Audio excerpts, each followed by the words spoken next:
We've lost the art of how to communicate with Yeah. people. Cold calling, writing emails. The number of people that don't know that they're supposed to send a thank you after an interview is astounding. Yeah. Absolutely astounding. It blows me away, right?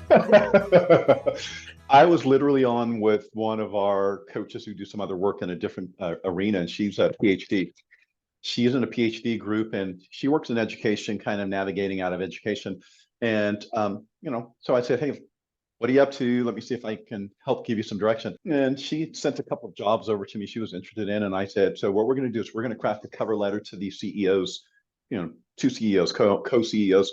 Cover letter that really describes who you are and revamp your resume, but the cover letter's got to be really strong based on the group, the profile.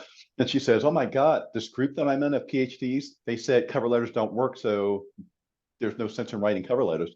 And I said, "Well, let's say you have a 50-50 chance that someone's going to read your cover letter. And then again, based on the strategy, I said, you're going to FedEx yours, so you'll have a higher chance. But you got 50-50 chance. If you send a cover letter that's really well written, maybe 50% of the time somebody's going to read it. But if you never do it, 100% of the time, nobody's going to read it. So why would you eliminate that possibility? And why would you take advice from people? There's a lot of really bad advice out there that's repeated over and over and over, right? So there's this group of people who go, cover letters don't work. Now everybody's going, cover letters don't work.